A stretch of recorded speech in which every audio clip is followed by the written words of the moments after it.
internet, and welcome to No Bodies, the horror content podcast where we clean up the ugly things so you don't have to. Our bi-weekly show features two hosts and rotating guest content experts tackling the nitty-gritty complex horror topics with the hope of making the genre more approachable for frequent flyers and newbies alike. The goal of this show is to highlight diverse voices and perspectives in horror. This is your reminder that there may be discourse on this show that will challenge the way you look at the genre. So let's get ready to get ugly. I'm the ghost with the blog, Lonely, and I'm joined by my co-host and partner in crime. I'm Suzie. You can call me Projectile Varmint. And right before I got on the mic with you today, literally 40 minutes before this, I had to go out and get root beer. That was my only task for the night. So in front of me, I have a glass of root beer. Specifically for this recording, that was the requirement? Yes, in my mind, all I knew I needed was root beer. I have a ghost mug full of tea because I'm a loser, and I'm also recording in my parents' basement. So I'm like one step up from the basement in Blair Witch. If I suddenly disappear, it's probably because I'm dead in this basement. But we've got an exciting little episode. Not little at all. It's literally the biggest episode we've ever recorded ever. Tonight is part 1 of our October special on No Bodies, something we're calling the A24 Cagematch. And if you follow my blog, you are probably so sick of me talking about this. But we knew we had to pull out all the stops for this episode because it is the horror community's favorite month of the year. And even though we're only a few months post-launch for our show, this is definitely the most time-consuming and elaborate episode we have ever planned for. And for an episode as intense as this one, we had to bring in the big guns. And I told this guy to get lubed up, and I'm sure he is before he got on. He is a seasoned podcaster and what Lonely likes to call our resident film boy. It's my pleasure to introduce our guest tonight. He is maybe known for his podcast, Horror Corridor. See if you can find it. He has another wonderful show, which I love listening to. It's the Watsy Party. And he's also on one of Jay of the Dead's other podcasts. I don't even know what the fucking name is. It has like 100 guys on it. I call it Jay of the Dead's Penis Party. But I know him most from our lovely little weekly show, Horror Movie Weekly. Our guest tonight is a man of many words. He knows everything about everything, and he'll tell you about it, even if you didn't ask. His fondness for polar bears is endearing. Anyhow, I'd love to welcome Mr. Watson. Thank you very much, Suzie Lonely. This is exciting. Thank you so much for having me on to take part in this epic A24 throwdown. I don't know if I formally stated this on the mic as of yet, but I'm massively proud of the two of you for launching this podcast. You two are swinging for the fences with the show, and as two people in the horror podcasting community who I call friend, you're killing it. You're doing spectacularly. This is going to be a blast. Well, thank you. Yeah, thank you. I know you're sucking up because it's about to get really ugly soon, but I'm just realizing something. Is Watsy Party Horror Show a Tusk reference? Because you know what's funny about that? I did not even realize that it was. Dave Z, my partner over there, my co-host, named the show based on our names. You know, I'm the Watt, he's Dave Z. And so it's a blend of our names. But I guess he did say in an episode of the show or something where somebody asked us that very question that it was inspired by that. And I had not seen Tusk up until our review that we'll be doing here for this show. So it was one that got by me over the years. But yes, technically the Nazi party, not that Hitler guy who's kind of a jerk. It was inspired by that. Yes, Dave Z did tell me that. We're only 5 minutes in and we've got our first A24 reference. Love that. Love that for us. You know how you do those on Instagram when somebody does something you drink? I'm just calling it for this episode. When Watson says, "Hey, I didn't make the movie," that's when everybody takes a shot. I will say that once at least. Or we can say anytime Watson says therefore or whereas, we can also take a shot. Yes, Watson's indeed. very educated. He's got lots of great filler words. So he doesn't say like the rest of us. He says therefore. Inside my head, I've got an IQ of about I'm almost at the top. Like if the top is 100, I'm almost there at like a good solid 80. So you're working with some good brain power here. It's totally crazy how much our lives can change in a year. And I know Suzie and Watson have been recording together for much longer. But around a year ago, I had the pleasure of being indoctrinated into this community when I did my first guest spot on Horror Movie Weekly. And look at us now. We're about to ruin our entire relationship in this one episode series.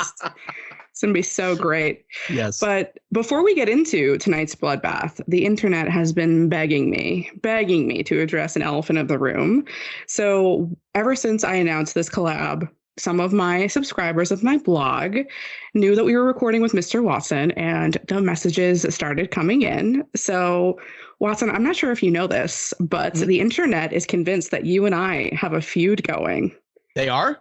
Yes, they're very convinced, because after we talked about Men about a year ago, you never showed up for another Horror Movie Weekly recording with me on it. Is that true? Yes, it is true. Well, here's the way we could instruct the internet to interpret that when I call into Jay and say, hey, listen, I'm going to be late for the show, I might not make it on. He knows that, okay, if we can't have Watson, we need at least the next best thing. And it does happen to be you. So they need to see this as complimentary. What about me? Well, you're already there. It's you and Jay already there. Okay. But then for the third person, it seems like they got to call in the big guns when they lose their resident drunk guy. So actually, I don't know if that is a compliment to you or not. Maybe Jay hates you. No, I'm kidding. No, but that's what it really is. Please, I hope nobody actually interprets it as us having some weird beef, because, in fact, every time we've talked about, we aligned so much on a lot of these movies, maybe for different reasons, but our Men review, we were tracking. It was a lot of fun. Well, the internet thinks we hate each other, so I guess we're going to find out. And I mean, he doesn't hate you. Well, this could all be a show. It could all be a spectacle. Oh, we'll lean into it. Okay. Gotcha. No. Okay. Grr, lonely, you. Don't be mean to me. Jay will call you out. No, he won't. He's so non-confrontational. I depend on Suzie to call you out. Like she would. Oh, like she wouldn't. But anyway. Exactly. Let's walk the listeners through the parameters of our cage match, where these films came from and how we're going to be scoring them. So, Suzie, want to tell everybody how we came up with this maniacal little system we got going on? Absolutely. Well, Lonely did all the work. I'm just going to throw that at her. But to create the brackets, she pulled together 28 horror films from A24 filmography. And yes, for some, these may not feel like horror. They might be horror adjacent, but we're not going to get into that. And then from there, we created seeds, or rankings based on their IMDB and Rotten Tomatoes rankings.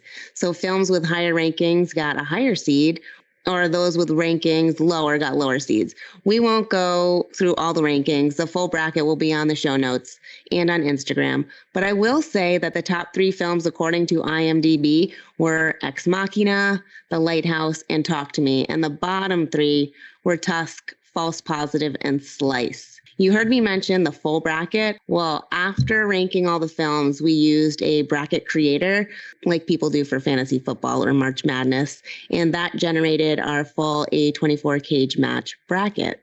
And I have 2 lovely young gents who work for me, and they are really into March Madness. And they did confirm that I did this bracket correctly. So for scoring and advancing, each host will rate the movie from 1 to 10 on the following metrics: acting, storytelling, scares, and cinematography.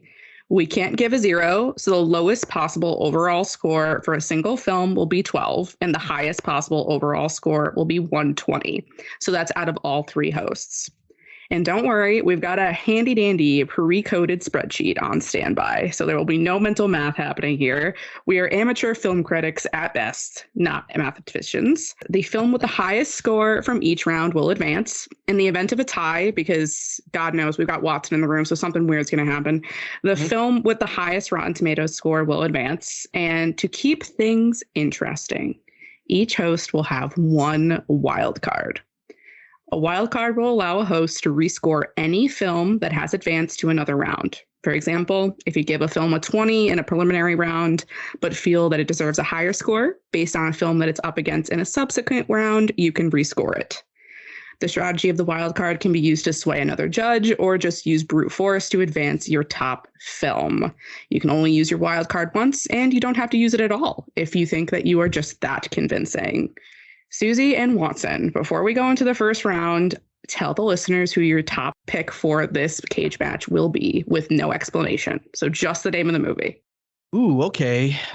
I've got to say, well, between the three of us, I think what the consensus among the internet would be. I think Hereditary. No explanation, Watson. Oh, sorry. Yeah. I'm going to. Oh, geez. Well, I'm confused because I know one of us doesn't like what I would have picked as the top pick. You need to pick yours. Oh, you were in to win it. Okay. Hereditary. That's my guy. Yeah. Without explanation. Here we go. Mine is Killing of a Sacred Deer. And mine is. See that coming. I saw that coming, but mine is It Comes at Night. Okay. Oh my gosh, we all picked different films. I knew what Watson was going to pick, but I had a couple of guesses for you, Suzie, and Sacred Deer was one of them. But all right, Suzie, let's get into it. Okay, we'll be kicking off with our preliminary rounds, which include a set of 12 matchups. Each time a new film is mentioned, we'll include the year of its release and a brief synopsis before we get into the actual film discussion. And I will start us out with Lonely's Top. And round one is It Comes at Night versus Lamb. It Comes at Night is a 2017 release. After a mysterious apocalypse leaves the world with few survivors, two families are forced to share a home in an uneasy alliance to keep the outside evil at bay, only to learn that the true horror may come from within. All right. I think I should start it off because It Comes at Night is my top. So technically, It Comes at Night was a rewatch for me. I saw this in theaters when it first came out and remember disliking it, but I couldn't remember anything else about the plot. And I think my initial disappointment may have come from the fact that this was marketed as a zombie movie, but there are no zombies in this. Also, Watson, we're doing full spoilers, just so go have at it. Oh, thanks. Okay. And after watching this a second time, post-COVID, this obviously is one of my favorites from A24 technically. The camera work is so stunning in this, and storytelling wise, the dread is amazing. It is based mostly on human nature. That is the true horror element here. There's no blood and guts, but I just adore this film. So those are my opening thoughts. All right, for me, I didn't love this film. The low lighting and very dark film work made it a little confusing. I couldn't really see what was going on. You can't deny there are strong performances, but I don't know if it saved this movie from the really slow pacing. There weren't very many scares because I know it's supposed to be like psychological and build the tension and dread, but I really think there was only two scary moments and I was a little bit bored. The storytelling sets you up to question what's going on for a really long time, and the ambiguity of the red door, it wasn't thought-provoking to me. It was just kind of, let's throw something in there and not explain it, and maybe that'll make our film better. What do you think, Watson, about It Comes at Night? Thank you, Suzie. You know, you said everything I was thinking. I do like this movie, but because it is impressively made. But there are, and we'll be getting into the categories, I assume, here as we rate those on the rubric we've got going here. But I think I'm closer to where you are on this. I have immense appreciation for what Trey Edward Schultz is doing here, but I think I'm closer to where you are, Suzie, on this. Yeah. Question then: are either of you both like major zombie fans? Because I am, and that's why I am obsessed with like post-apocalyptic narratives. So this is like my jam, that whole two groups trying to like duke it out and figure out who's going to survive. And the true horror here isn't in the fact that there's a pathogen or there's an infected whatever. It lies in the decisions that are made throughout the film and this doubt. That is what really got me. The climax of this film is gut-wrenching, in my opinion. And then you were sitting there thinking the whole time, did they make the right decision? Or was there even a decision to be made? Did they have to make that decision? And that's what, I don't know, that's what fucked me up about this film. I remember just because you don't even see it when it happens. Oh, right, we're going full spoilers. So he shoots the kid. You don't even see the kid get shot. You just hear the mother screaming. And it is, oh my God, I thought it was insanity. It is chilling, and I do love post-apocalyptic films, and I didn't even care that it wasn't really a straight-up zombie film, but there was just too much dead silence and too much, tension within the family. And Joel Edgerton played a perfect protective father, and the paranoia overtaking him was palpable. I really believed that, but yeah. I didn't think that the son gave that great of a performance, and that kind of took me out of the movie. Oh, really? Interesting. And I will also push back on the cinematography because I also get that feeling when a film is too dark. It's like, what the hell am I looking at? My eyes hurt. Why? Because I also watch everything on my laptop. So the screen is like so small and I can't see anything. But I thought the color palette of this was really nice. Like the deep red, the oak and the white contrasting with the darkness. I didn't feel like I was staring at my own reflection in my laptop screen. I thought this was really, really gorgeous. And the constant reoccurring color red was really nice. Like the lantern is red, the door is red. It's, I don't know, really aesthetically pleasing. I will agree, though, that in a couple of places that could have benefited from tightening up on the exposition because there was a lot of, series of silence. But I don't know. I think this was great across the board. But I guess I'm the minority here. No, well, I mean, I'll tell you what, I did give this film high marks in a lot of ways. Like you talked about the cinematography, and Schultz was doing a lot of experimentation with aspect ratio here. There are differences in how the dream sequences, of which I do feel there are too many, but that's kind of my own thing. But differences in how the dream sequences are shot versus when our lead is in reality. And also, as the film progresses, the aspect ratio begins to tighten, which is, I believe, meant to reflect the situation our characters are going through mentally and emotionally. And man, when I was watching the movie, and even though I'm not necessarily in love with this, man, Schultz knows how to make a film. And I'm just like, we're not rating each of the categories just yet, but I'm coming in high on cinematography. I agree with you. The camera work, other than the lighting, was definitely a pro to this movie because it did give you that very intimate feel. So when the camera's moving with the characters, it's really bringing you into that social dynamic that's going on. And then when the family is investigating the threat in the house and the camera's like moving with them, you do feel like you are there with them because of the way the cinematography was shot. Definitely. Lonely, you asked the question about if Suzie and I are into the zombie movies and the post-apocalyptic. I absolutely am. And, I reviewed this movie on the 9th episode of my old solo cast, Horror Corridor. You can't find it anymore. I'll re-release it. But the more because I loved it, I walked out of the theater loving this movie. And then the more I read up on Trey Edward Schultz, it felt like, and this is not fair on my part, I will acknowledge this. I feel like I started taking my frustration out on the movie, which should have been maybe directed a little more towards Schultz himself. Because the more I read up on him, the more I came to realize that this guy had virtually no real vision while writing this film when he would talk in interviews, other than the premise. They'd ask questions. So what was going on in the world of the film? And he's like, I don't know. He just kept, I don't know if maybe he's just having a bad interview and I misread it and didn't realize he just wanted to get out of there. But he doesn't know any more than the characters in the movie know about this movie. And that's not a bad thing or a good thing. It was just something I wanted answers. And I remember thinking, I feel like this is such a carefully constructed world. And I was doubting, is it?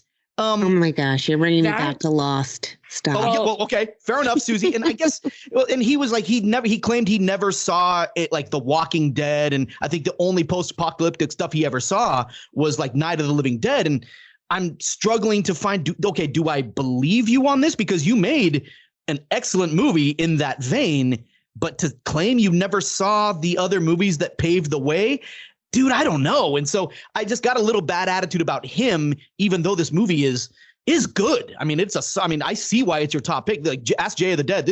He loves this movie, and I can see why people do. I'm not a hater by any means. So. Oh, Watson, you just dug your own hole. We're not even at the hereditary round yet. Oh, boy. Talking about directors who don't know anything already? Excellent. All right. Well, anyway, I think we should go into scoring. What do you think, Suzie? Sounds great. I'll start us off. For cinematography, I gave it a 6 because I thought it was a little too dark. And I'm coming in hot with this. I'm doing a full 10. Nice. I'm coming in with an 8 for cinematography simply for the aspect ratio stuff. That was so impressive. And for scares, I'm giving it a 4 because I don't think the tension made it scary enough for me. And I disagree. 6. Yeah, I'm at a 6 as well. And storytelling, I'm giving it a 4. I was not invested in this story at all. And again, ranking high. I have a 9 for this part for storytelling. I've got a 7. Storytelling is a 7. I do feel like it is a retread of so many things we've seen, but I don't need originality. I just need to see good execution. And like I said, Schultz is a great filmmaker, so he executed it well. 7. And for acting, I think Joel Edgerton was a perfect protective father going through the paranoia, but the rest of the cast, especially the lead, just fell flat for me. So I gave that a 6. And I've got an 8. And I've got a 9 for it's actually funny because Joel Edgerton is the man in this film. And Suzie, you're right. The lead is the weak link here. But gosh, I felt like we could be giving awards to basically everybody else. So maybe I'm a bit too high, but hey, it'll help with the score, Lonely. Did it help? Absolutely. Because we are at a total of 83. So we have It Comes at Night at 83. And we can move on to Lamb. So Suzie, tell us a little bit about Lamb. Well, this is a movie that primarily takes place during the day. Lamb from 2021. In rural Iceland, a childless couple discovers a strange and unnatural newborn in their sheep barn. They decide to raise her as their own, but sinister forces are determined to return the creature to the wilderness that birthed her. This film I thought was beautiful, but I think most of that had to do with the landscape, obviously, and that was already there. They weren't really working with something that they had to put together. This film relied so much on just that one or two shocking moments, and then they tried to build a whole film around it. The storytelling was so slow, just like It Comes at Night. I was like falling asleep during this movie, and all of the dialogue. And I was thinking about something: when you're watching a movie from another place in a different language, it's really hard to score acting because, like, I don't know if they were acting great. I'm reading subtitles here. So the acting is like up in the air for me because I'm just relying on their face and reading words. What did you think about this movie, Lonely? I'm so sad that these two films are up against each other because I also loved Lamb. I texted Suzie after I finished this. It's like, why am I crying right now? I loved this film. I'm also a big folk horror junkie, so this falls right into that category. It is gorgeous to look at, but it is a weird one. It's a weird one for a lot of reasons. For the kind of the script is really weird. The first 40 minutes of this film are just totally silent. There's like no talking at all for the first good chunk of the movie, and I can see why this turned a lot of people off. And it's also subtitled if you're watching this in the US, so I feel like we always lose stuff in translation. We're only getting part of the story from the English subtitles, and then the whole crux of this movie is a human lamb hybrid, and you have this CGI of this baby lamb, and when you're watching the character of Ada, you're like thinking, do I think of it as a child? Do I think of it as a lamb? What do I think of it as? And then these horrible things start happening. And I'm like getting choked up right now because I hate the ending so much. It made me so sad. Jay says I have a tender heart because these things make me so emotional. But I loved this movie. I know it's super weird, and I know this is going to get bumped out of this round, or maybe it won't, but it's a weird one. What about you, Watson? Oh, man. Like Suzie said, the Icelandic landscape shots are breathtaking and are literally my favorite part of this movie. The way the camera moves through the scene and that creepy opening, that is excellent. Shot composition all around is fantastic. As the story goes, Lamb is a curious little piece of speculative fiction. It's not lost on me that this film is about the freakish, outlandish, and even grotesque things people will accept and believe in order to ease their suffering. There's something really rich there. I do quite like that. But I think where the film falls flat for me is in how the story's paced. Suzie was talking about this. If you come to Lamb expecting a horror movie, you should know that the only real points of tension take place during the first and last 30 seconds of the movie. Otherwise, the tension that is there, that you feel is there, upon second watch, you realize, oh, this is actually building to nothing. But man, this is something of an otherworldly drama, and it is captivating in a weird way. Great characterization and the acting. I mean, Numi Rapaz can do no wrong at this point. Anytime she's in a movie, I know it's going to be top notch. And then, yeah, as the scares go, nothing really worked for me in that department. I don't know if this is what the movie was going for, though. But that last scene thematically was devastating, but it did make me laugh. I won't lie. When you see the lamb with that lamb man, the sheep man with the gun, I just started laughing. Man. I was like, what is this? And listen, I do like it when filmmakers will just go, hey, we're committing to this strange thing we're doing and we're not apologetic about it. So that somehow that always gets my respect, even if I am laughing and kind of pointing at it. So the dick part of me just goes, that's lame. And then the other part of me is like, yeah, but they stood by that respect. So see with the storytelling for this one, I did not know what they were trying to tell us. I thought for a minute they were exploring human relationship with animals and the universal variation of boundaries the two species have. Like, lambs are sentient creatures, and this family can love this lamb boy, but then they can exploit all these other lambs they have. And like, what's the difference between, killing lambs and eating them and loving this lamb boy? It's like we have pets, but then we kill other animals, and maybe it's the vegan in me talking. And I did have a hard time watching because of the animal brutality. Another theme, which I thought it was also wrestling with, was the theme of parenthood and your legacy or your purpose, and what happens to your legacy or your purpose if you are childless. So I don't know which direction this film was trying to go. So that's why, for me, I had a big problem with it as an overall movie. I didn't see it so much as like a literal, thinking of animals. I saw this as like a bigger commentary on love and more of unconditional love. And this idea of, okay, when you're faced with sort of this impossible or unpredictable, or what's the word I'm looking for, like unfathomable situation, it's sort of making the best of what you have. And the idea that, because everybody in the film comes to like love Ada, regardless of what they initially think. The brother uncle character is a good example of this. He doesn't think he thinks it's a weird thing too. He shows up at his brother's house and it's like, what the hell are you doing? This isn't normal. And then he either grows empathy or compassion or gets used to it. Something that I was thinking about a lot with this film is, do they actually love the lamb child, or is it because they're in the middle of nowhere and this weird thing is happening that they're becoming used to it? Like, they're just like, oh, okay. Or do they actually love the child? But does this lamb actually act like a child? It's acting like a lamb, but with legs. Like, anything this lamb boy did, a lamb would do. Well, I don't have much experience with small children as you do, so you could take that question. What do you think, Watson? Was this like a special lamb boy that did special things, or it was just like a lamb that had legs and arms? Well, one arm. Yeah, I mean, it is such is the way of speculative fiction, where they say, hey, here's reality, but then here's this one little minor fucked up detail that kind of upends all of that. And it is indeed a lamb with legs and who is basically a person, kind of. And I think where lonely, I'm tracking with you with what you were saying about love. I had not considered doubting whether or not they love Ada, but my whole thing was, people have a tendency to fill the holes in their life with strange things when they're in the midst of emptiness. We have a movie coming up later that does this with a demon, a literal demon. And I think there's a similar thematic thing going on there. But yeah, Suzie, I'm with you. Like, this is, the miracle is just, hey, this thing shouldn't be existing, and yet here we are. Well, since we've just hashed out the storytelling, why don't we just give our ratings on storytelling? I gave it a 5, and I thought it was mostly a drama, and it was just middle of the road for me.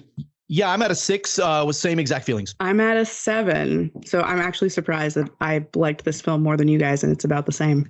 And I think Watson and I both agree the cinematography was beautiful. Oh, yeah. The lamb child was done great. And even the lamb man I liked it. So I gave it a 7 for cinematography. I was 8 for basically all the same reasons. Except for the lamb guy or the sheep man. He did make me laugh, but I still, like I said, respect for sticking with it. I love it when filmmakers do that, when they're like, fuck what you think, we're going with it. It's like, man, balls. Love it. And I did a 7 for that. All right. I talked earlier about the acting and how it's hard for me to judge because it is another culture, but I just gave it a 6. It was okay. A little above average. Yeah, I gave it a 7. And same general feelings, although I love Noomi Rapace. I think she's just a stellar actress. And I guess she was native to Iceland. I think she grew up there. So she was like her being able to go, hey, I know that language, because I think she knows like 5 languages. So it's like, here's just another language I know. Let me star in a movie where I speak something you've never seen me speak before. That's impressive. She's great. A 7 for that as well. 7. Cool. And scares, there weren't really any scares per se. I just like shocking moments. I gave it a 4 for that ending, but I was pretty bored. Not scary. Yeah, Suzie, I'm right there with you, except I was a lot harsher. I gave it a 1. Ooh. I gave it a 2. So we are coming to a total of 66. So that means that our round 1 winner is It Comes at Night. So we are going to keep on trucking through to round 2. And starting off with round 2, we've got, I love this film too, Green Room, 2016, where a punk rock band becomes trapped in a secluded venue after finding a scene of violence.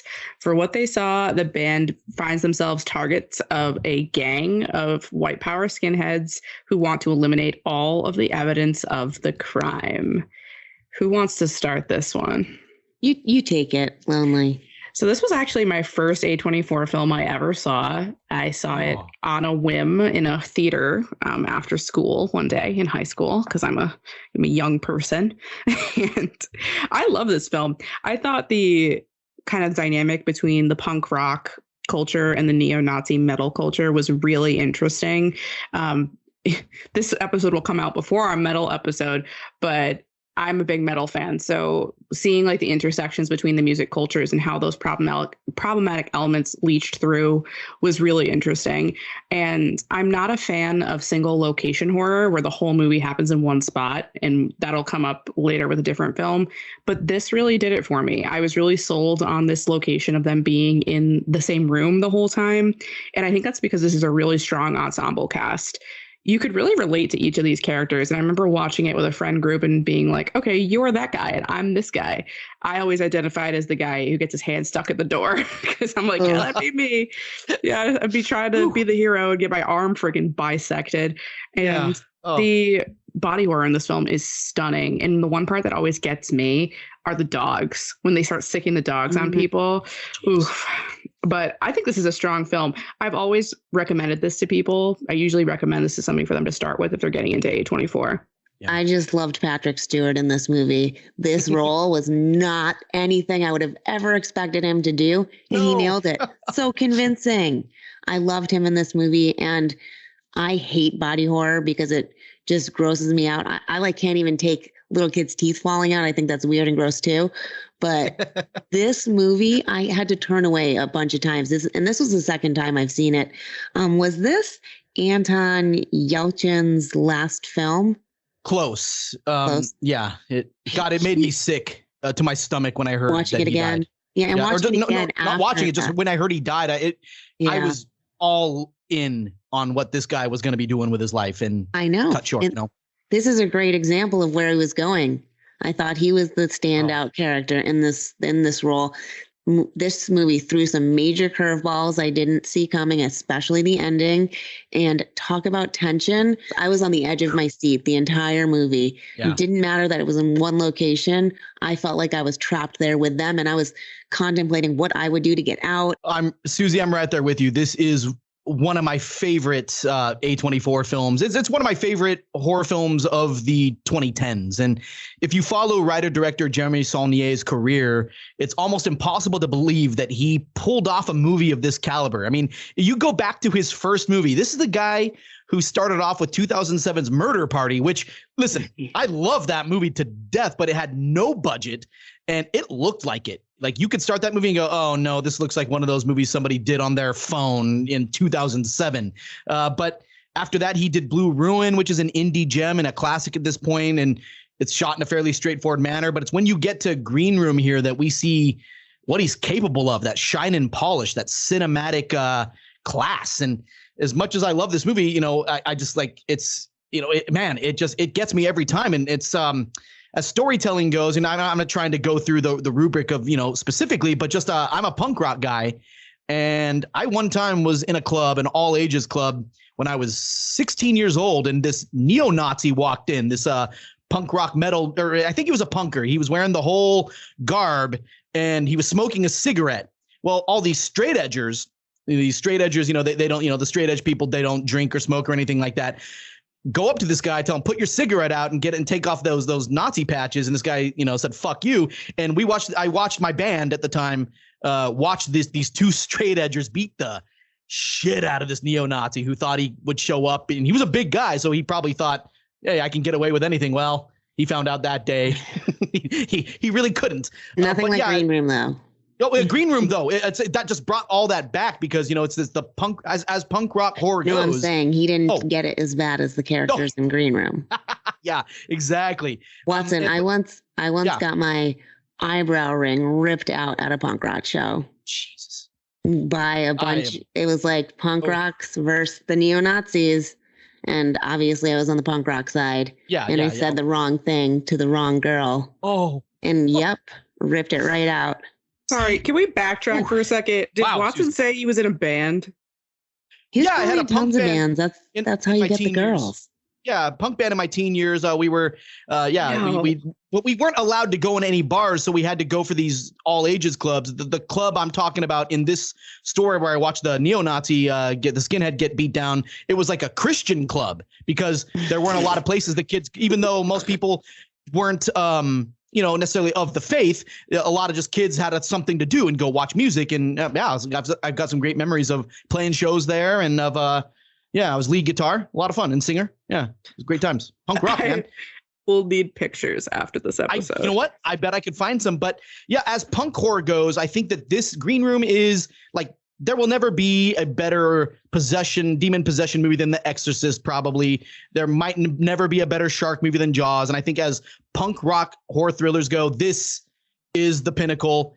And, the director is a punk himself out of DC. And so I was convinced the whole way through that I wasn't getting, just a bunch of bad performances of people pretending to be punk. I believed everything I was seeing because I knew people like this who were stealing gas out of cars to get to the next town and doing things. And, here they are, these guys who are like, hey, we're in a room full of skinhead neo-Nazis. Let's fuck with them. And it's like, yeah, I would have been in the band where we did that. Yeah, Suzie, you literally did it.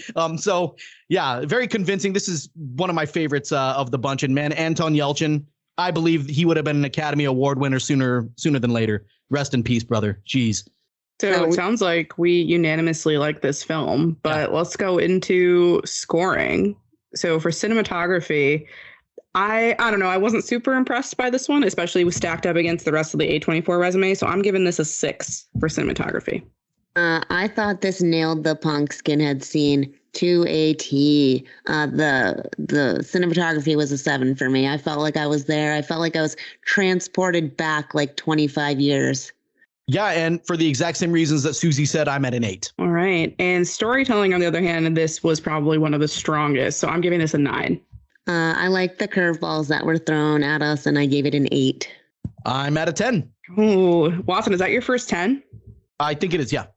Amazing. All right. For scares, I'm giving this a 5. For the listeners, I skew very low on scares this whole cage match. So don't take that personally. Yeah. So it's 5 for me. I was at a 6 just because of the gore factor. The hand scene. Ugh. Scares are such a subjective thing, and Lonely, same as you, I do skew low on a lot of these. And so when it came to something like this, I was how invested was I in what the tension was doing to me as I watched this film, especially that first time in the theater. And it was off the charts. I did give it a 9. Oh, I love that. Love that for us. Okay. And acting, I thought, again, this was really authentic. I'm giving this a 7. I loved all the characters in this movie, and I gave it an 8. For the same exact reason, I gave it a 9. Oh, man. All right. heavy hitter, and my math isn't loading. So while my math loads, let's go on to a less heavy hitter, Life After Beth. So our first horror comedy of the Cage Match. Oh boy, these were something. Life After Beth, 2014. Zach discovers that his girlfriend Beth has returned from the dead, but his joy turns to horror as she slowly undergoes a horrible transformation. Suzie, take us away with your favorite subgenre. Do I have to? Oh my gosh, this one was hard for me to sit through. I had watched it, I think, a year after it came out, and I watched it on like triple speed, so I didn't have to really watch it again. And it was still so slow. I don't understand what the point of this movie was. It's not a zombie movie, really. It's not a comedy, really. It's not a horror movie. I was just utterly confused. Watson? Yeah, this was my first viewing for this show, and I'll say this, I enjoy the premise on its face. If you describe it to me and say, hey, there's this movie and here's what it's about, I'm going to be like, yeah, I'll watch that. Well, I guess the problem was that I watched it, and I don't know that any one thing completely landed with me. You know, my sense with that, there's something inherent in the storytelling with regards to dialogue and characterization that just gets in its own way. And it's why 90% of the jokes didn't hit me, and why I just didn't care, wasn't invested in the success of, you know, our leading man and leading lady's romantic struggles. I'm just like, okay, sure. Yeah, there's something here about, you know, thematically about cherishing those you love because life is fleeting. But this wouldn't be the film I would give you to, you know, reinforce that and to nail, you know, bring that home. The film looks professional. I mean, you know, shot well. It's all that. You know, the acting is good. It's serviceable. It is a good cast. I mean, Aubrey Plaza, Dane DeHaan, John C. Reilly, Molly Shannon, everybody. Anna Kendrick. Who's that? Everybody's in this. Yeah, everybody's in this movie. And listen, cameo. They do. No complaints in that department. I don't think you would say anything's truly exceptional, but, you know, I think that's probably the script. So this movie didn't really do it for me. And, you know, I mean, I guess, you know, if this is a horror show and we are rating this on scares, and I'm just kind of like, well, there's really none of that here. So I don't know. This all in all, I was like, yeah, not many jokes landed with me. And I do like horror comedies. I'm sort of on our podcast, Horror Movie Weekly. I'm the one who likes the ridiculous shit. And yeah, this movie's ridiculous. I'll give it that. There were some funny parts. I hated this. I like what's the Criminal Minds guy? He was funny in this, but that was about it. Which guy? The Criminal Minds guy. Spencer Reed. The nerdy guy, yeah. Oh, okay. Yeah. I hated this. I'm a zombie purist and also a curmudgeon, and I hate when zombies aren't taken seriously. I'm such a freaking loser. And this script, I think, just to echo you, Watson, a lot of this stuff didn't land. Like everything was so lightly laced with like sexual innuendo that some of it was just like I felt like it was written by a teenage boy. And I haven't seen the lead guy in anything else besides the Spider-Man remakes. So it was just a really weird juxtaposition to see him in like a comedy role. And this clearly was not his strong suit. This was just not, I'm not a fan of this at all. I rated it super low on my blog as well. Just not a fan. But some of the, I mean, I hated this movie, but two of the things that are making me laugh right now, just thinking about them, are when she is in the attic and she pops her head through the roof. I was dying laughing at that part for sure. And then the part at the end when she has the stove, the oven on her back. That was good. Like, she's like, smell lavender. Yes, if they had just brought that comedy throughout the whole thing, I think it would have saved it a little bit, but it went kind of like so low on the comedy. It didn't go over the top, and it needed to go over the top at every single point. Suzie, it absolutely needed to, because this movie didn't lean into the comedy, nor did it lean into the theme, which is at the heart of this, that, hey, you know, eventually we lose the people we love, so you need to cherish them. It didn't do either of them right. So what's the point? What is the point? And Molly Shannon, I expected so much more from her. Yeah, in this movie with the comedy. I mean, we got a lot from Aubrey Plaza, and I do love her. But then she got really annoying. She wasn't as so much funny as she was just annoying and playing the part. And you could tell she was playing the part, not like being immersed in the part. So I just wanted so much more from this movie. and I didn't get it. I feel like we're a little unanimous on this one as well. So cinematography, this was basic as hell. I'm giving this a 5. It did nail the upper middle class, mid-century modern aesthetic. So I'll give it a 5 as well. I also gave it a 5. Oh, I was wondering how often that was going to happen on this episode, how many times we'd actually get across the board the same score. Storytelling, I am giving a 5. Yeah, not an interesting take on the zombie trope. There were some funny parts, but overall it was just average. So I gave it a 5. I am not kidding you. I'll send you a picture of my notes right now. I also have a 5. Okay. And scares, this is a 1. Nothing happened in this. Lonely, we're tracking. Oh my gosh, me too. 1. Oh my God. This is crazy. I love it. Okay. All right. Let's see if we go 4 for 4, guys. I give this a 5 for acting. See, for me, the acting was more annoying than anything. And the brother from that Spencer guy, he was the worst for me. I don't know how you liked him. I get what they were trying to do with him, but they failed. They just failed all over the place. Beth was blah, and I only really liked her at the end with the stove attached to her. So I gave it a 3. I came in with a 6. I feel like, this is a professional cast that did their job, but were limited by a pretty bad script. Okay. So we ended up with a 92 for Green Room, and this is a 47. So, wow. So Green Room by a landslide, we have a 92. So Green Room is going to advance from round 2, and that brings us to round 3. Watson, just because you're so great and we know you can figure it out, can you give us a synopsis of The Monster 2016? Oh, sure. Yeah. I like it. So what we've got here is Brian Bertino's third film. He's sort of a, much beloved writer, director, cinematographer. He brought us The Strangers from 2008, and people love him for that, and they should. And here he is giving us the story of a mother and daughter, a young mother and a young daughter who are not doing very good. Our mother's got some issues, shall we say. And our daughter has to be the parent child, and things aren't going well there. And so here we find them driving down a stretch of lonely country highway, the trees, the rain, the dark, and well, they run afoul a monster, and hilarity ensues. Hilarity? Oh, man. Dead seriousness. Boredom.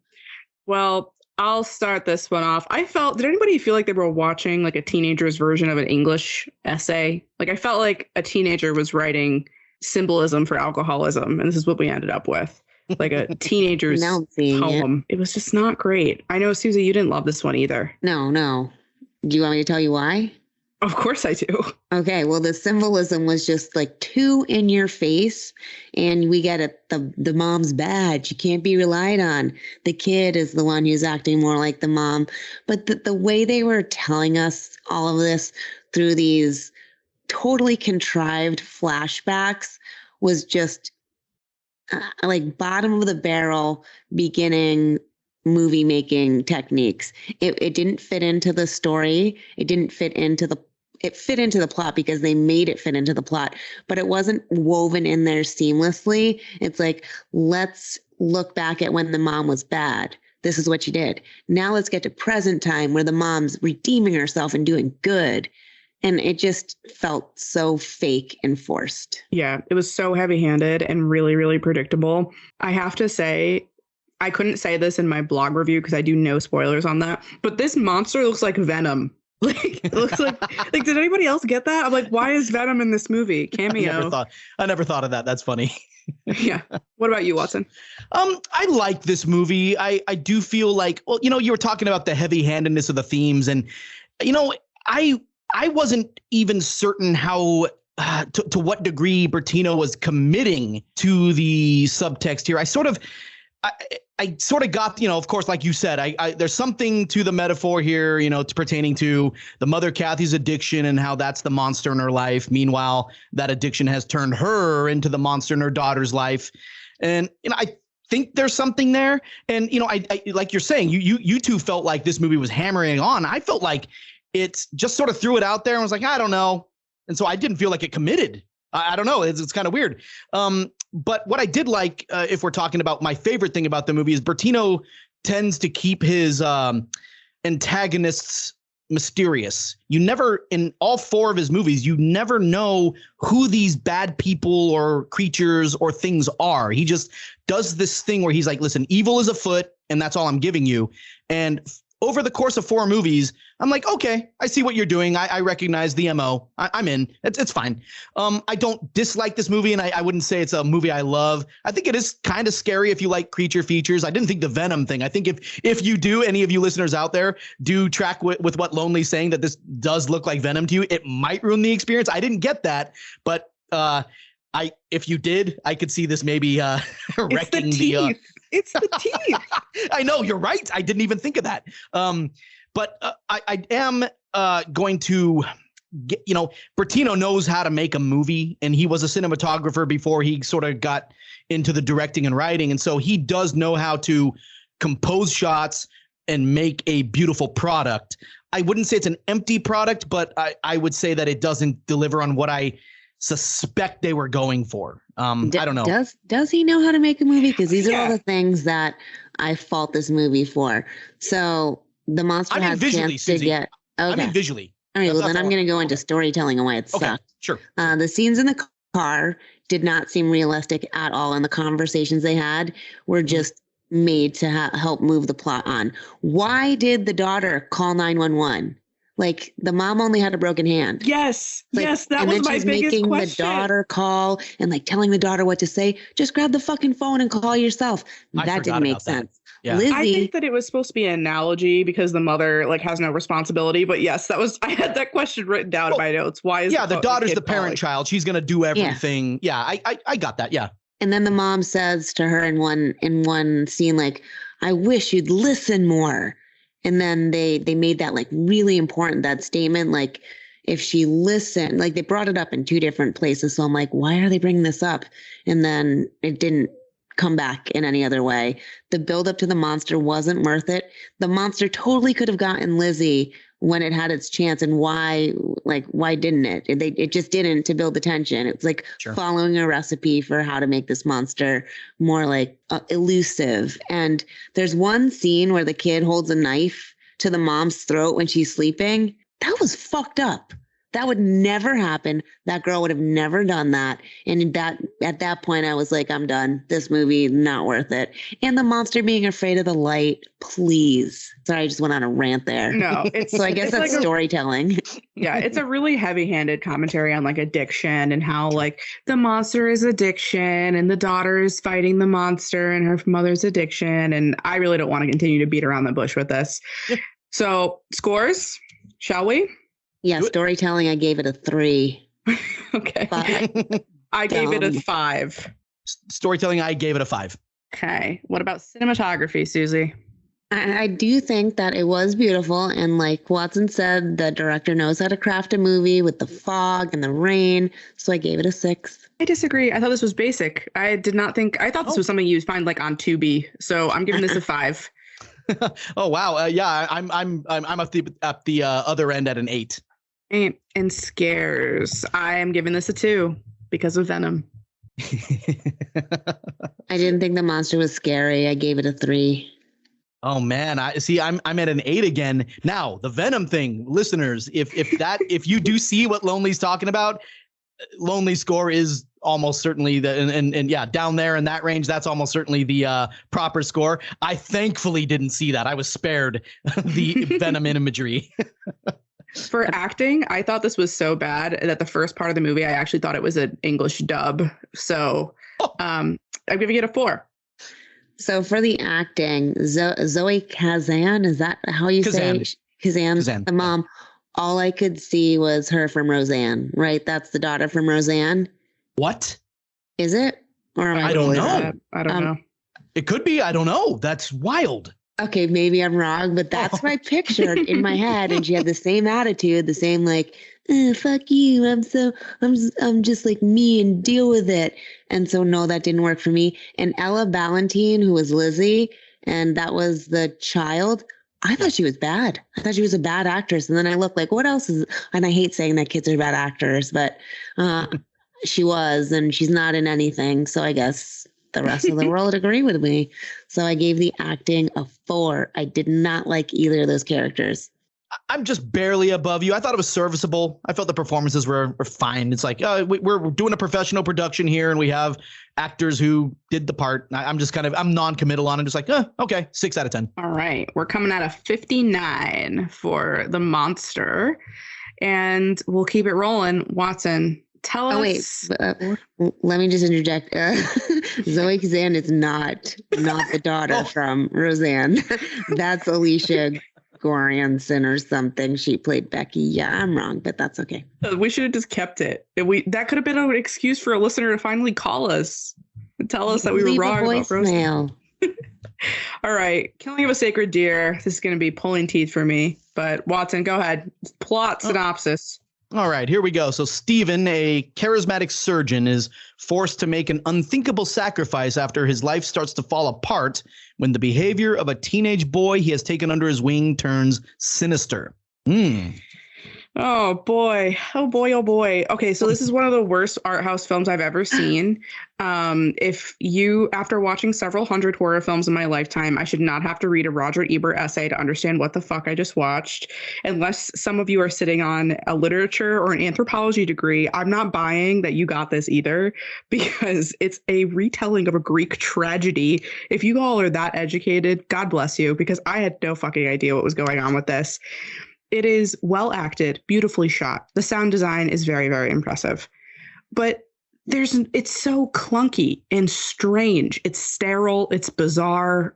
It's just, the scares in this are so minimal, so psychological. And in the middle of this, it's starting to talk about human nature and cosmic responsibility and retribution, and also masturbation, apparently.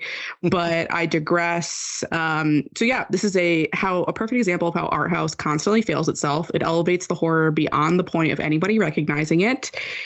And I didn't like this film at all. And now I will sit back and let you guys talk about it.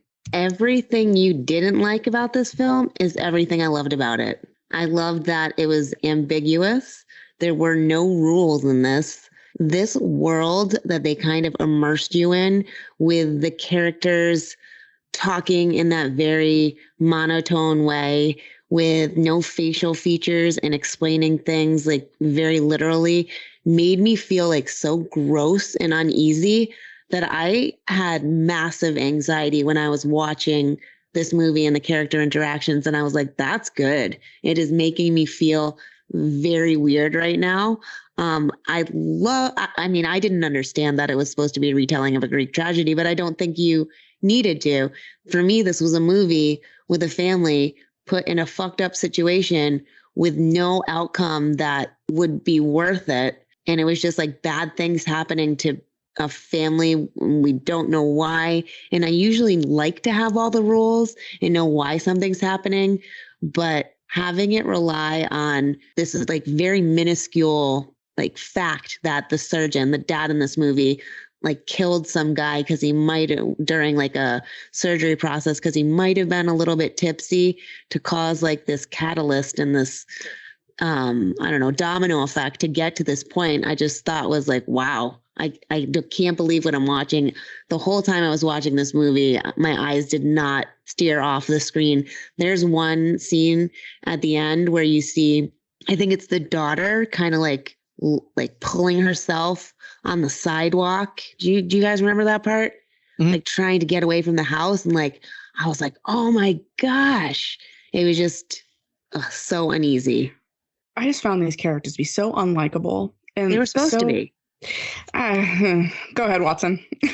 No, well, speaking to the characters, I could see these characters and the performances specifically getting on people's nerves. But I'll say this, after having seen this director, Yorgos Lanthimos' film right before this, The Lobster, it's like, This is what this guy does. Okay. So he likes the bizarre dialogue and the deliberately stilted behavior and of the characters. It's his trademark. And I'm like, okay, you're doing that again. All right, fine. Okay, gotcha. As for I'll tell you this. Suzie, it's so funny. I was in Lonely's position the first time I watched this, and now, Suzie, I'm up here, probably not as high as you, but close. I first watched this movie, I was just like, ugh. I felt like it was inaccessible and was just demonstrative of all the worst impulses of art house horror. But then, we're doing it for this show here. So I watched it again. And I'll say this, watching it all these years later really did, oddly enough, clarify some things for me. And I was able to access it where I wasn't able to before. The ties to Greek mythology, the Agamemnon and all that stuff. It's like, I admit, it's been years and years since I read all that stuff. So it's hazy in my mind. But Suzie, you were kind of right. You don't need that to fully understand it. And see, what I didn't need explained to me was how the film is playing with perverted power dynamics and the nature of taking responsibility for your sins. And add on to that, the sheer strangeness of everybody populating this film and just how dark things get at the end. I was like, you know what? Lanthimos really did create something here with a lot of layers that you could ponder. And as you all said, I mean, like Suzie Lonely, you even said it, even though you don't like this movie, you're like, yeah, I mean, it's filmed brilliantly because it is. This guy knows how to make a damn movie, and you see it in every shot. It's beautiful. The way it's, color corrected and just the way the camera captures just everything that it sees. It's just like, yeah, this is a filmmaker who knows his business. And it's so funny. I have come around on this film. Some of the dialogue in this movie, when they're trying to make their case for why the father shouldn't choose them, because the whole point and plot of this movie is the father needs to kill one of his family for this curse, maybe we can call it, to stop. And I just remember Nicole Kidman saying in just a flat tone, "We can have more children." And I was like, oh my gosh. And then the daughter's pleading her case. And it gave me the chills watching that, because it's in this other dimension world, because this is not our world that this movie is taking place in this other world, this is how they would talk. This is what they would say. This is the emotionless state they would be in. And I don't know. I loved it. I put myself in that position too, even though you're not supposed to, because this wouldn't happen. And I was like, what would I do? But obviously I would kill myself, but I don't think that was an option for him. No. I love Alicia Silverstone too, so I like that she made a little cameo in this movie. And the main character, the boy that the curse, Barry Keoghan, he was Martin. He was so creepy that he played the perfect creepy kid, and he didn't even do anything. He was just there, and it worked for me. So just for the listeners, Watson mentioned it, but it's about a Greek tragedy where a general kills the goddess Artemis' sacred deer, and now he must sacrifice his daughter to please the goddess. And we're supposed to pick this up because this is mentioned in an essay in 0.2 seconds of the fucking film in the last 20 minutes. But yeah, sure. But sometimes you read that, you go back and you watch it with a different lens, and it works on a different level. But this worked to me the first time I watched it, and it was even more fucked up the second time I watched it. The last thing I will say on this is that the goal of a horror film is that it's supposed to appeal. In my humble opinion, the goal of the horror genre is to appeal innately to fear that we have as humans, and making it so emotionally and intellectually inaccessible is taking away from the goal of the film, humbly. But that's my issue with Art House. So shall we score? Sure, because my idea of a horror film is the feeling you get when you're watching it, regardless of being able to put yourself in the situation that the characters are in. Yes, but let's move on. So for storytelling, I loved the story. I loved the ambiguity of it, that there were no rules, the lack of emotions and weird ways people express themselves or didn't express themselves in this universe. Yeah. I gave it a 9 for storytelling. Lonely is shaking her fist at me across the computer right now. Well, people always want us to fight, Suzie. They're only watching the show for us to fight eventually. So I'm giving this a 3. This was jilted. This was strange. And I clearly, I didn't get it the way Suzie did. So 3. Honestly, my first time around, I would have been closer to 3. But here the second time around, this movie opened itself up to me for whatever reason. I'm at a 10 on storytelling. Boo. Okay. Cinematography. This is gorgeous. I'm giving this a 7. It was gorgeous, especially the scenes in the house when both children are in their hospital beds, I also gave it a 7. I gave it a 9 for cinematography. Okay. And scares, this was really just playing on human nature. There's nothing else really happening here. So I gave this a 3. The fact that this movie literally put me into an anxious state and almost gave me a panic attack, I gave it a 9. Okay. And for acting, I will say the lead, the kid who plays Martin, did an amazing job. He's the only thing carrying this score for me. So I'm giving this a 5. I hate Colin Farrell, and I didn't hate him in this movie. So for me, that was an 8. Okay. That guy really is reinventing himself over this past like 5 to 7 years. He's just taken these roles that are, he could have been an A-list heartthrob guy. And he's like, no, I want to go do weird shit. I'm at an 8 as well. Okay, and that comes in at a landslide. We've got Sacred Deer at 80 winning this round. So let's go on to round 4. And Suzie, we should just link the episode for Horror Movie Weekly's Midsommar. We've already talked about this. Even Watson, we've talked about it by proxy, but tell the listeners about Midsommar. Well, this is kind of where you and I kind of went together, and I think it was the birth of our relationship for us to move on to the No Bodies podcast. But it all started with Midsommar, and I'm going to call it Midsommar. You can laugh at me, whatever. It's from 2019. A couple travels to Sweden with their friends to visit a friend's rural hometown for its fabled Midsummer Festival. But what begins as an idyllic retreat quickly devolves into an increasingly violent and bizarre competition at the hands of a pagan cult. So, Watson, because you didn't get a chance to actually talk about it with us on the episode, you just wrote that essay for Jay to read. Why don't you let us know how you feel? Wait a minute. It actually got spliced into the episode, Suzie. Yes. This was the one. I wrote the essay on the other one, whatever that was. This was the one where I actually sent Jay a clip because I actually had time to do that. No. Oh, yeah. That's funny, though. I'll tell you this. The first time I watched this movie, alone in the theaters, in the big house, I was like, all right, this guy just did Hereditary. There's going to be people flocking to this. And I was alone on a Friday evening. No one seen this movie. My first impression was that it was so bloated and self-indulgent that it just left a bad taste in my mouth. And Ari Aster had said in so many words that this movie is cathartic for him. And if you think of this as a thinly disguised memoir in which he's processing the trauma of a tragic breakup, then it's easy to be like, well, what the hell, man? You needed 3 whole hours to get this off your chest. But yeah, when I view this film as a post-breakup power fantasy, the story does kind of annoy me and fall a bit flat.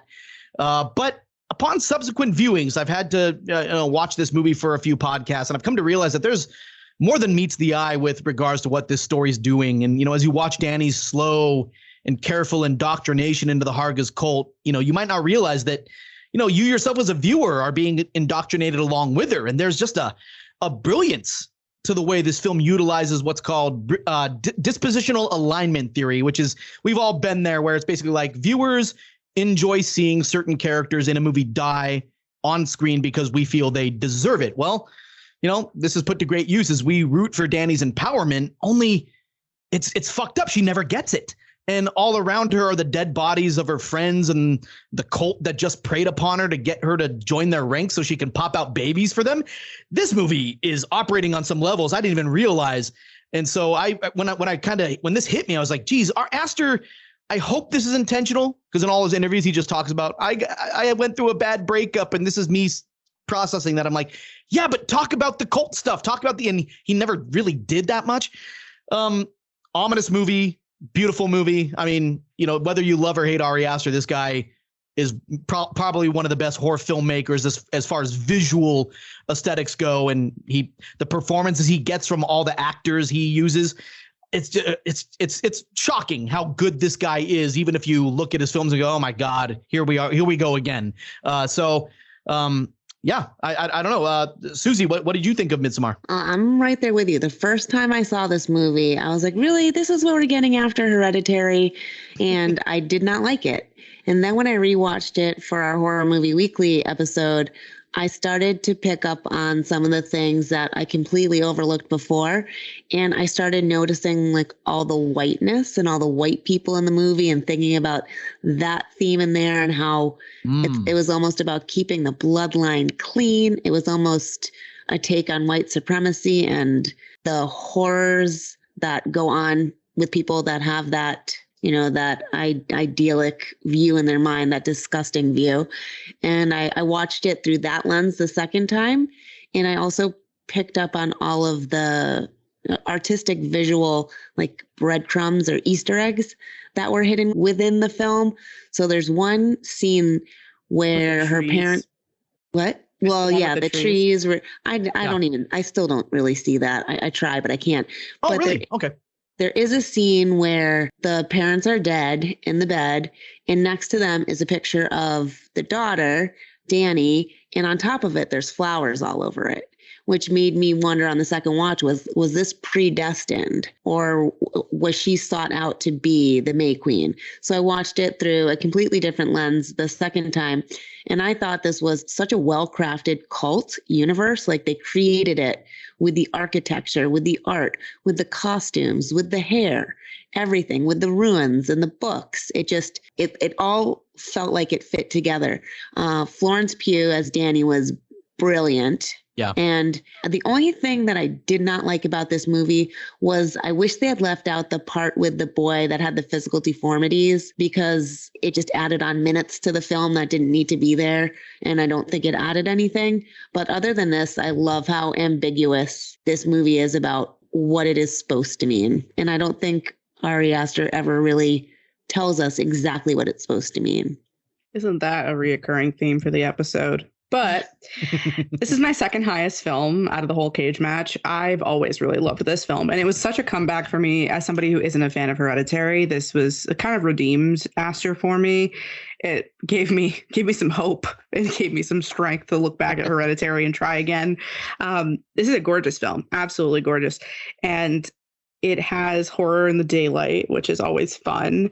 And I've seen this film so many times in multiple different contexts. I've seen it screened. I've seen it in the theaters. I've seen it on streaming. And it's great. It always gets better. But the weakness of this film is Ari Aster's weakness, which is it is bloated. It is so long. This could be cut down significantly. And gosh, Watson, I wish you were on the episode when we talked about it. It would have been so good. Because I know during your splice, when we spliced you into that episode, you had such a great comment. And by great, I mean, I would have torn you apart on the episode for it. A comment about how Danny's like very like hashtag girl boss, like for her feelings in the episode. And I don't know. I disagree. Huh. I think she's great. I don't get that sense at all. I think that maybe there might be a miscommunication there. I don't feel she's girl boss at all. Yeah, well, that was your comment. You were sort of like, we shouldn't be justifying, her murdering people. And Jay also says that in the episode. He's like, no, Lonely, murder is not justified. But I don't know. I think it is. We should put more men in bears. Well, yeah, fair enough. I mean, sure, I guess, you murderous witch. No, here we go. This is where we can lean into our fake beef that we don't feud. Have. Yeah. No, I guess where I'm coming from on that is that Danny was tricked. They kept her drugged up. These people did not actually give her any amount of agency, and agency is at the very foundation of what makes a feminist narrative. And they don't give her that at all. They keep her drugged up. She's in her grief. We have people moving all around her, maybe even causing the death of her sister and her parents. If what I see from there is a bunch of people trying to prey on somebody who's weak, and I feel like they tricked her every step of the way. I feel bad for her. Do we want to go into the scores for this one? Yeah, absolutely. Well, sure. I just want to start by saying that I hate with how beautiful this film was, that they use fake flowers at the end. If you're going to go all the way with all those intricately painted murals in the architecture, just spring for some real flowers. So for me, that took the cinematography down to an 8. I've got a 10 for this. This is a gorgeous film. Yeah, same. A 10? 2 10s. Wow. Yep. Okay. So storytelling, I gave this an 8. I loved it. I gave it an 8 too. I just wish they had left that boy story out. I give it a 9. Yeah. And for scares, I gave this a 6 because one thing Ari Aster does well is body horror. So that's mine. I love how they filleted the guy in the barn coop or chicken coop or whatever. I gave it an 8. The Blood Eagle. Yes. There's a great song by a prog metal band called Periphery, gent metal, if you will. That's called Blood Eagle. I recommend that to all you hard rocking folks out there. I gave this a 5. I do think that it is creepy and the body horror is spectacular. But I was the more I watch this movie, the more I'm just kind of in it for the drama, unless I'm not feeling a lot of the horror, the scares. So 5. My acting score is an 8. It would have been a 9, but Will Poulter sucks in this film, and I will take that to my grave. So an 8. That's fine. I gave it a 7. I thought Florence Pugh drove the film, and everybody was kind of just in the peripheral. And the guy with the red hair, just no. Actually, Lonely, I swear to God, you're looking at my notes. I wanted to give this a 10 because of how good Florence Pugh is in this movie. But there are the performance from Will Poulter is just so, like, what is this? And so, I give it a 9. All right. So we've got a 96 for Midsommar. That's the highest scoring film so far. Hey. Oh, man. Okay. This next film, on the other hand, should be fun and brief. Suzie?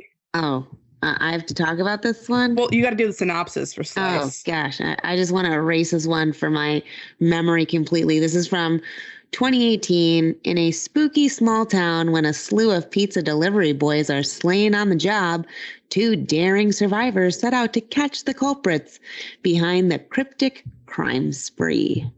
I hate horror comedies. I hate everything about this movie. I wish I could take all the time back that I watched it. There are very few funny moments in this movie. And this movie reminded me a lot of Velocipaster with its over-the-topness, but it didn't go far enough over the top like Velociraptor to at least make it like comedic for going there. It failed miserably. What's the movie with the guy, Michael J. Fox, and the ghosts? The Frighteners, the motherfucking Frighteners. Yeah. This tried to be the Frighteners and wasn't the Frighteners. You're right. And it's just the most subpar movie I think I've seen in the past however long I can remember. The storytelling was stupid. They tried too hard to be like satirical. The one-liners were terrible, but not terrible enough to make them funny. And it had the bare bones of a good idea, if I can even give it that, but went nowhere at achieving an actual movie that goes from beginning to end that was pleasurable at all. I have the same thing in my notes, Suzie. This was bare bones. Did anybody get like backyard Scooby-Doo vibes? Like knockoff Scooby-Doo. The cinematography was so cringy. So was the acting. There's nothing to bite into here. But this did get a couple laughs out of me. There was a couple, like when they're talking about the pizza place being a gate to hell. I don't know. That just got me. I was also watching this very late at night. This was the last movie that I watched out of the whole list. And there's nothing here, nothing scary at all. There's nothing to even talk about. Like, what are we going to talk about? The really crappy makeup that they put on all of the quote unquote ghosts or the flashing green lights. Very mediocre. Yeah. I appreciate the quirky, offbeat nature of the story here. It swings for the fences with a unique concept, and props to that. But I'm with the two of you that I just don't feel anything about this. And I'm the horror comedy guy. Suzie is the one who doesn't like him. I'm the one who does, and I'm just like, nah. The screenplay feels all over the place. Just a scattershot attempt to throw ideas against the wall to see what's gonna stick. And Lonely, you're right. I did get a couple laughs. Same as you. Some things do stick, but not enough. Most things don't. And I know the acting, just the performances, it's like, okay, they're here. There were a few comedic actors that, I recognized. And it's like, okay, sure. People did their jobs. They came to work. They did their job. It was fine. Even cinematography. Film looks well. It's shot by people who make movies and they did a good job. It's just, I just don't feel anything about this movie. So that whole the wraparound with like the investigative reporter trying to solve the crime. It was just like stupid on stupid on. It was a big stupid sandwich. Stupid sandwich. I just love when they make fun of cops. So that really got me. Yeah, like when they I'm with you. The one thing I can't even think about it now. This is how stupid my sense of humor could be. When they have the coffee, when they're in the alley and he like throws the coffee, and then they have a moment in complete silence, and he just gives him the other cup of coffee. I don't know. That was just really funny. That was lonely. That was one of the like 3 jokes that landed for me as well. Yeah, that was great. As a project manager, I have people like go off on me constantly, and then 2 minutes later they'll be like, "So here's the report." And it's like I just really related to that. But anyway, okay, scoring. I'm giving this a 4 for cinematography because that green light felt like I don't even know how they CGI'd that in. That was not good. No, and it was like different cinematography. It didn't feel like it was the same throughout the whole movie, so I gave it a 4. I gave it a 4 as well. It's serviceable. It's there, but that green, the gate to hell was like, I could have given this a 5, but it's a 4. All right, we're across the board on that one. Let's see if we have another across the board scoring, but storytelling, I gave this a 4. There's not a lot going on here. I gave it a 4, and underneath it says, I fucking hate horror comedies, and this is why. I gave it a 5 just because I was like, nah. I don't know. I appreciate the quirky idea, like I said at the start. Man, somebody could make a good movie with these same ideas. It just wasn't Slice. So 5. I thought this might have been a cute short film or like a Netflix series, like a short series. Yeah. A series would actually do something like this, some service where you can get to know the world of the film, the film better, or the world of the story better. Like, what was the deal with the ghosts? I'm like, wait, so you die and then you come back kind of looking shitty and then you're there and everyone can see you? Tell me more. And they're like, no. I'm like, oh, okay, sure. Yeah. You get nothing. No. So scares, I think this might be across the board. I'm giving this a 1. I gave it a 1. 1. And acting, I gave this a 4. 4. I give it a 5. A Watson. All right. So this game, oh boy, this one has a 41. Is this our lowest ranking film so far? It is lowest ranking film so far. So Midsommar wins by a landslide with 96. I'm so excited to hear Suzie talk about this film. So first up, we've got in round 5, The Blackcoat's Daughter, 2017. So during the dead of winter, a troubled young woman embarks on a mysterious journey to an isolated prep school where 2 students are stranded and must face a sinister threat from an unseen evil force. And Suzie, I'm going to kick it over to you. I think I dropped name this movie quite a bit over the past however long I've been on Horror Movie Weekly. I love this movie. A lot of people don't like the wraparound story, but I thought it was clever. Everyone in this is like top notch. Kiernan Shipka takes the show by how creepy, but she's able to pass as just a little quirky. And then she totally embraces the devil and worships. And she's like just such the most badass slasher queen in this movie.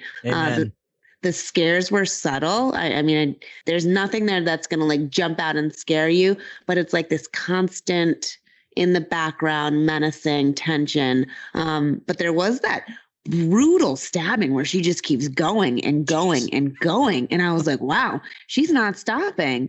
And I wasn't expecting to see what I did at the end. And we'll talk more about that later. But the bleak, ambiguous ending, like what happens next? I wanted to know what happens next. And when a movie can make me like want a sequel or want to know what's happening next, like that's all I need. Suzie, you are singing my tune, my friend. I never, it's funny because you do name drop this movie quite a bit, and I should take a more active role in joining you in the fight to get people knowing about this and repping this movie. Because I'll tell you what, The Exorcist set the standard for demonic possession horror movies for the last 50 years. Damn near every film of this ilk is copied off of Friedkin's homework. And I'll say this, what sets The Blackcoat's Daughter apart is that it turns the possession subgenre on its head and does something completely unique. We see the psychological fractures caused by grief and how these cracks in the psyche allow for this mysterious head-collecting demon to enter into this young girl's life. And what's more is that this demon becomes a beloved companion for her, even as it damns her and turns her evil. Man, this is a wicked story, and Oz Perkins does great. And, I'm with you too about the scares. It's like, yeah, nothing is outright, but the cold, bleak, oppressive atmosphere just sinks into your bones as you watch this. And yeah. Much of the scares are understated. That's true for the film's first 2 acts. And then it's all building towards something evil there at the end. And when it gets there, I think it delivers the goods and it stays with you after the credits roll. Like, I'm so there with you, Suzie, because when you look at her crying with the bloody hands and the cold snow and you're like, holy shit, what did I just see? And what does this mean for her? Tension all throughout. And, Oz Perkins, man, son of Anthony Perkins, this guy, I don't like all the films he's made. Actually, this is the only one of his films that I really would champion of I think the 3 that he's directed so far. But the guy can make a beautiful product, and you'd have to be crazy to think otherwise. This guy can, just film a table and make it look like a work of art. And so I'm there with you. This is going to be high for me. I'm just putting that out there. Lonely. Are you up here where Suzie and I are, or is this one where you're not feeling it? I think she is. I think she's there with us. Yeah, right. I'm not as high as you both, but I did like this. Cool. I really loved how this was a femme-driven storyline, and it had like a really nice, twisted, dark vibe. But I found myself wanting a little bit more from its storytelling. And this might be because I'm not a particularly strong viewer when it comes to a nonlinear timeline and unreliable narrators. That's entirely on me. It's not my strong suit when it comes to watching films with these kinds of narratives because they often go over my head. So I did find myself confused in the last 30 minutes of the film, and I had to pause it and be like, oh, that's what's happening. Yeah, you got to connect the strings of yarn with the taxi. You can be like, wait, this one? Okay, she's this is, yeah. And I think what got me in this, and this could have just been me, is that I thought that, so you have Emma Roberts playing the older version of Kiernan Shipka, and in my opinion, they look too close in age for me to genuinely believe that this time skip is happening. So that's what really confused me. I thought that they were 3 totally different characters. And for a while, I thought the third girl, who's played by Lucy Boynton, I thought she was a ghost because I couldn't figure out what was happening here. That's Oz Perkins' next movie. Yeah, where there's 3 girls and one of them is a ghost. But I love Oz Perkins in his movie Gretel and Hansel. Love that film. So, and I thought this was a gorgeous film as well. It has a lot of really nice body horror. It is, dare I say, akin to Hereditary. So very, very tasteful, I would say, in some of this body horror. I'm not as high as you both, but I did really like this. I like the part where she's in the boiler room, like worshiping that spot, and she's like almost in like time, like duh, like just up and down and just like praying to the boiler. And it was just like, what? And then you have the other character watching her do this.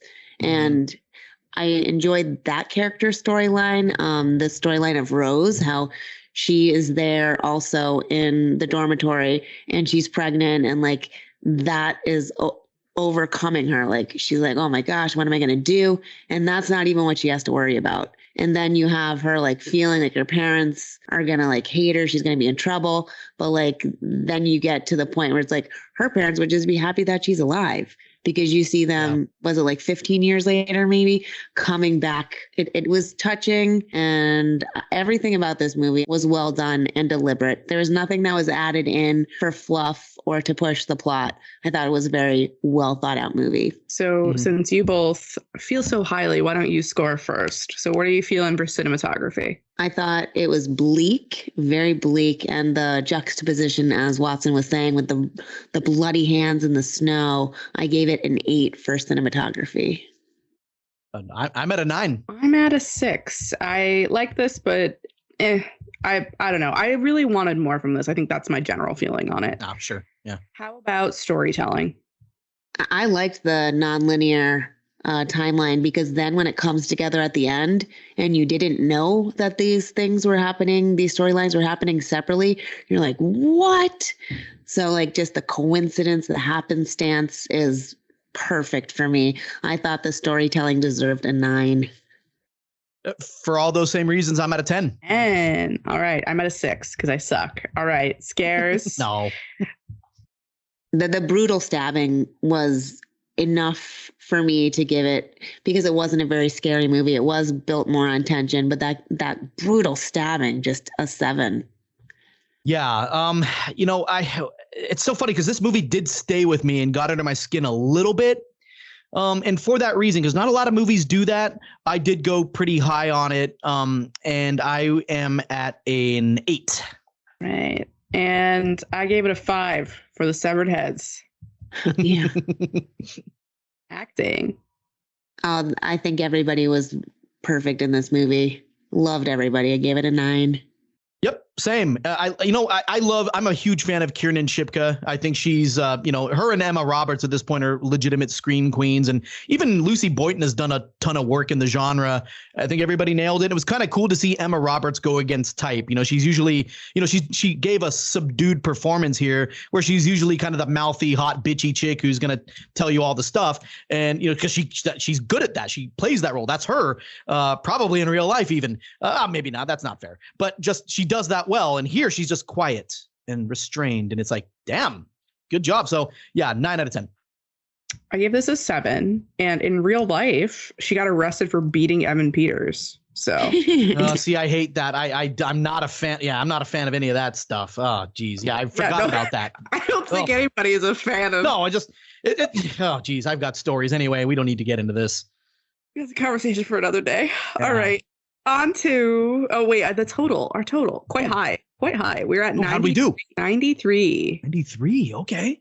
So that is our second highest film right now, behind Midsummer. So, okay. And we are at, oh boy, another fun one. I can't wait. Can't wait to hear Watson talk about this one. Beau is afraid. Following the sudden death of his mother, a mild-mannered but anxiety-ridden man confronts his darkest fears, and he embarks on an epic Kafka-esque odyssey back home. And I'll start us off. First of all, it's sacrilegious. They just start throwing around this word Kafka-esque, and that is just such a freaking lie. Just because something pictures a large monster or a large bug does not mean it's Kafka-esque. Frank Kafka did not die and write the Metamorphosis for him to be treated this way. But anyway, someone needs to call Ari Aster's mom because he keeps making these Freudian films about his unprocessed parental grief and sex. So clearly a cry for help. I really tried to go into it optimistically. I really did. But that might have made it worse. This is not a horror film. This is an obnoxiously long video essay on grief. And it is, by all accounts, entirely gluttonous, outlandish, absurd, excruciatingly long. I hated this film. And how full of yourself do you need to be to make the running joke of your movie about your other movie? The whole running joke is about how Beau's mother's head comes off.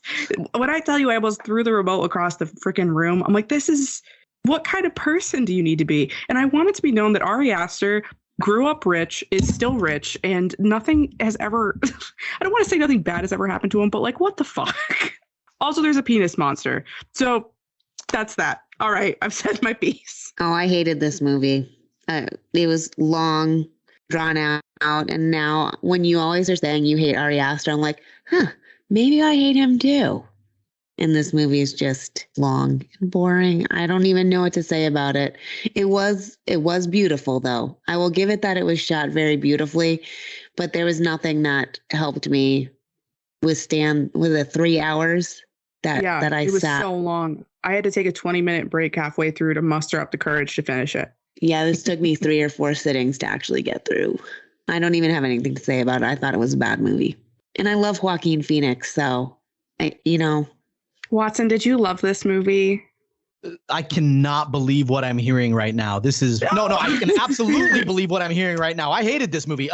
Look, like the screenplay has everything, but there are things I appreciate about it. Okay. The screenplay has everything I love about Ari Aster's ability to tell a story, as well as everything I hate about that same ability. The way he illustrates the world of this film is brilliant, but then to have this character move through this world as this pathetic victim of every circumstance he finds himself in is beyond frustrating, considering you're being asked to spend 3 damn hours with this guy.